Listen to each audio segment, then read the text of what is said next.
Olá, boa noite, né? Finalzinho de noite, né? Tenho certeza que todos estão esperando, né? A próxima semana.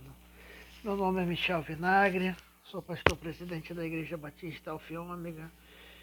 Estou aqui para encerrar, né? A última parábola dessa noite, a parábola até grande, né? Parábola dos primeiros assentos, dos convidados.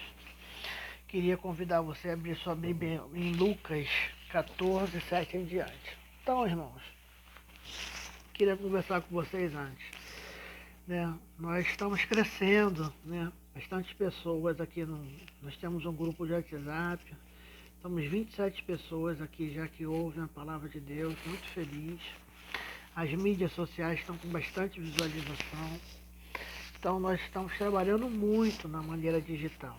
Então, olha que legal, se você viu a parábola de manhã, você viu que eu ia falar que iria ter algumas transformações. Então, olha só, o grupo Folha Carioca Ubá, que tem bastante expressão na Baixada Fluminense, Rio de Janeiro, Zona Sul, Zona da Mata de Minas e alguns lugares de São Paulo, Miracema, se eu não me engano. Ele vai ceder para a igreja 2 horários. Em vez de nós estarmos 10 horas da noite, 10 horas da noite, né? De 10 às 11 às quarta-feira, nós vamos estar de 15 horas, 15h30, segunda e sexta. Vai ser assim um desafio para mim, todos sabem que eu trabalho, né? Sou advogado, né? Ao Senhor vai dar graça, eu vou conseguir fazer em nome de Jesus, né? Conseguir gravar de alguma forma. Então, meus irmãos, eu vou estar aqui, né? Nós estamos no grupo Folhas Carioca, vamos falar sobre a primeira epístola de Pedro. Então, essa é a agenda da nossa igreja e agradecer a Deus muito por ter fazendo conosco que a igreja não precisa de dinheiro, ela precisa do poder de Deus, né? Porque todas essas rádios digitais seriam uma fortuna se nós pagássemos, mas o Senhor é bom. Então, assim é a programação da igreja. Segunda-feira, de 15 às 15h30, portal Folhas Carioca, em YouTube, Facebook, Instagram, para todo o Brasil, mais especificamente nesses lugares, Baixada Fluminense, Minas Gerais e São Paulo. Terça-feira, portal Ondas de Maricá, que também tem uma audiência absurda, das 18 às 17 horas. Quarta-feira a gente volta com o nosso estudo aqui pelo YouTube, então vamos acelerar o livro de Filipenses. Quinta um descanso, mas por enquanto não temos que descansar. Sexta-feira, rádio, portal Folhas Carioca, das 15 às 15h30. Então aquele estudo de que era sexta-feira, eu vou mudar por de quarta de vida Folha Carioca. Domingo, as parábolas de Jesus. Amém? Então, meus irmãos, obrigado, não vamos ser longos. Queria ler com vocês as parábolas de Jesus. E você, faça a obra de Deus, compartilhe o link do WhatsApp. Eu estou tomando cuidado de não colocar ninguém que eu não converse antes, para não ver se é algo desprazeroso a pessoa sair. Então, se você tem uma pessoa que gosta de ouvir a palavra, vai lá, olha, aqui está o link. Se você não souber achar o link na página do Facebook, você manda para mim no privado e a gente vai adicionar qualquer pessoa, desde que ela dê a anuência. É muito desagradável a pessoa nem saber que está num grupo de WhatsApp. A palavra de Deus em Lucas 14, 7 diz assim: parábola dos primeiros assentos e dos convidados. Reparando como escolhi os primeiros assentos, propôs-lhes essa parábola.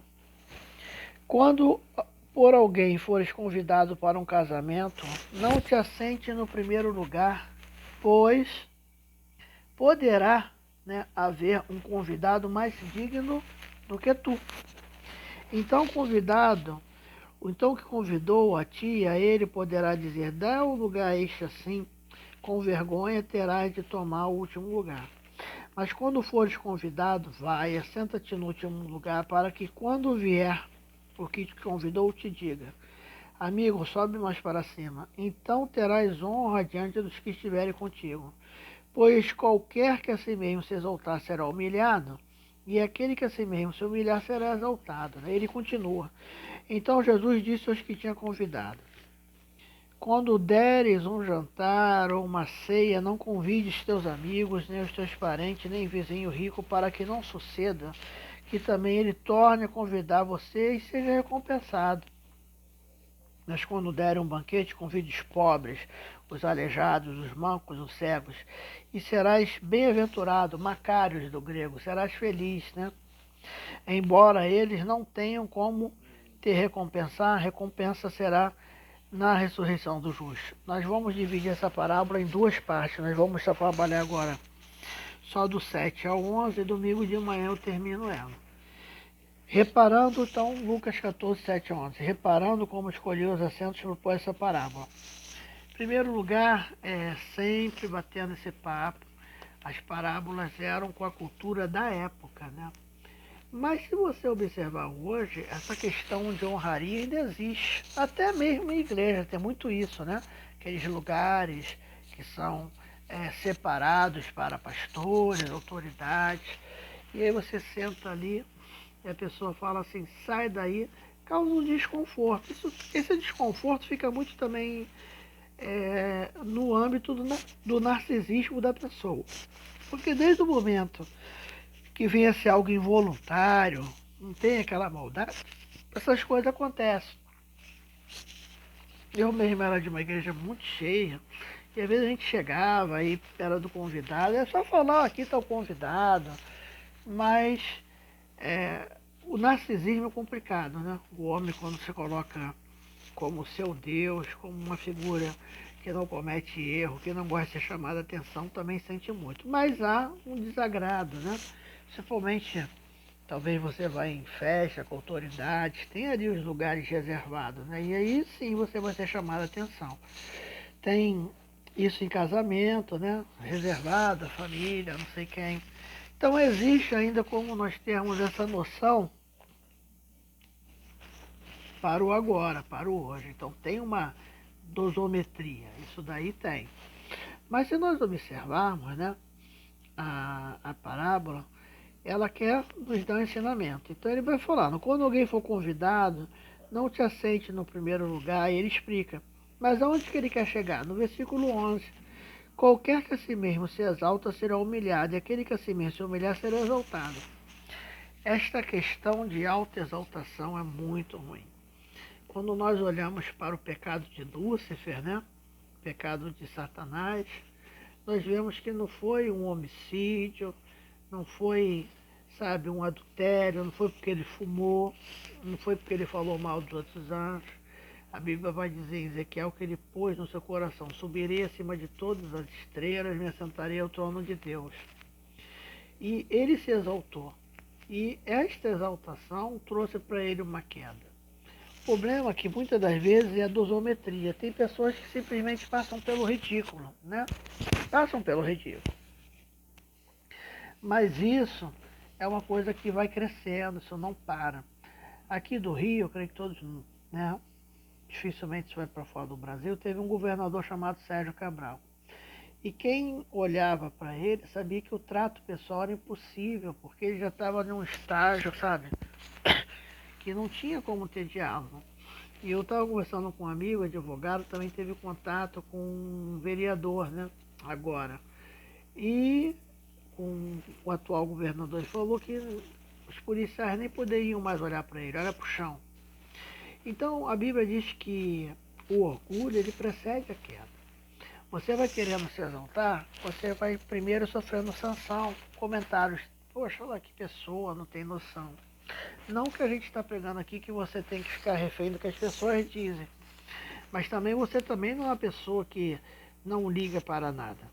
A sociedade é isso, o homem é um ser social. Ninguém impõe também um código de conduta unilateral. A gente tem. Até que você já ouviu aquela frase, seu direito termina quando começa o do outro. Então, o seu tom de voz, o seu som da sua casa, aí você vai fazer alguma coisa no teu quintal, você tem que ter o limite da sua propriedade. Então, quando nós temos essas questões, pode passar ali. problema é que quando você começa, né, a se exaltar, você vai esquecendo de Deus, você vai saindo das raízes. Porque, olha para mim, qual é a pessoa que vai evangelizar quando a pessoa fala, gente, que pessoa arrogante? É desproporcional, sabe? Não tem nexo. Jesus, ele foi muito humilde. Jesus foi o ser mais humilde, o dono do mundo, só isso.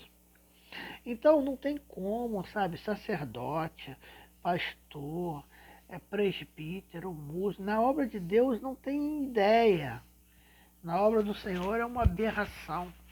Você está ali, no lugar que é santo, no lugar que, sabe, que é feito para a honra de Deus e cogitar, se achar melhor do que alguém. E ele diz, ó, aqueles que se mesmo se exaltam serão humilhados, e é humilhado.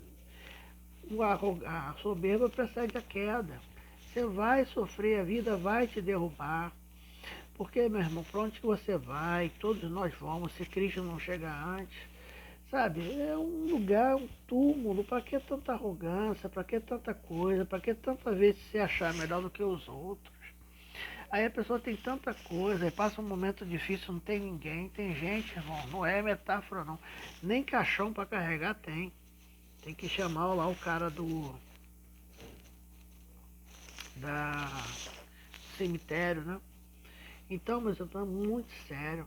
A arrogância é um descompasso, é algo, falo como um psicanalista, é algo que, sabe, danifica o seu eu, é algo que mexe, quem tem complexo de superioridade é tão doente com quem tem complexo de inferioridade, sabe, é uma patologia. A pessoa não consegue se relacionar, não consegue olhar o outro, ela não consegue ter nenhum tipo de, sabe, de nada, porque ela se acha melhor em tudo. E quando você é melhor em tudo, você tira as pessoas, porque você tira uma pessoa de conversar com você, você não ouve nada. Você vai tirar um relacionamento, ninguém é bom para você. Quantas pessoas às vezes estão aí orando, em roda de oração, pedindo a Deus um parceiro, mas sabe, não tem como, não tem encaixe para aquela pessoa. Ela se acha tão superior que ninguém é bom o suficiente. Então, quantas pessoas aí sofrendo porque não conseguem se relacionar, vivem só e reclamam da solidão. É muito grave isso. E ao contrário, aquele que a si mesmo se humilha será exaltado. Esse se humilhar não significa você deixar as pessoas passarem por diante de você. Se humilhar diante de Deus, se humilhar diante do Senhor. Tudo isso aqui é a justiça de Deus. Tanto que se exalta, vai ser humilhado por Deus. A Bíblia diz, olha que coisa interessante, olha esse mistério. Deus dá graça aos humildes e resiste ao soberbo. Tem muita gente que não conquista nada na vida e fala, ai meu Deus, é o diabo, é o Exu, não, é o próprio Deus. Eu quero saber o seguinte, enquanto é um diabo, você vence, você ora, você clama, e em nome de Jesus ele vai. E quando é Deus que está te resistindo? Resistindo é isso, ó. Você tem um movimento, botar aqui, né? Eu quero ir para lá. Ó, não vai. Quem arreda a mão de Deus? Já parou para refletir isso? Será que tua vida não está andando porque Deus está te resistindo? Olha que coisa tremenda. Tiago, eu estou falando. Deus dá graça aos humildes, mas ele resiste aos soberbos. Então, meu irmão, muitas das coisas talvez que você possa não estar conseguindo é porque Deus não se agrada dessa conduta de arrogância. É porque Deus sabe que se você está aqui e ganhar isso, você vai se transformar numa coisa horrível. Então clame a Deus por humildade, reflita sobre isso, reflita sobre essa necessidade imperiosa de você ser uma pessoa que reconheça a sua pequenez. Nós somos pequenos demais. Nós somos pequenos demais. Somos um sopro. Reconheçamos a cada dia que somos independentes de Deus. Reconheçamos cada dia que precisamos de Deus para tudo, para comprar um pão. Ah, pastor, você é um fanático. Quantas pessoas vão comprar o pão? A família está aqui, cadê? Mas não voltou, deu um AVC, bateu o carro. Nós precisamos de Deus para tudo. Glorifique ao Senhor, não pensa de você mais do que convém, como diz Paulo. e coloque Deus sempre à tua frente. Eu encerro aqui agradecendo muito a Deus e a Jesus por isso. Poderoso Deus, eterno Pai, eu entrego a vida de cada um aqui neste momento. Venha nos dar um coração de servo, de ovelha, Senhor. Que não pensemos de nós mais do que convém. Que venhamos ser humildes e exaltados pelo Senhor. Que ao seu tempo há de resgatar todos os teus filhos. Que o amor de Deus, o Pai, a graça maravilhosa de Jesus, o Filho, e a doce comunhão do Espírito de Deus seja sobre a tua vida, não somente hoje, mas para todos sempre. Amém. Deus te abençoe. Uma ótima semana para ti. Em nome de Jesus.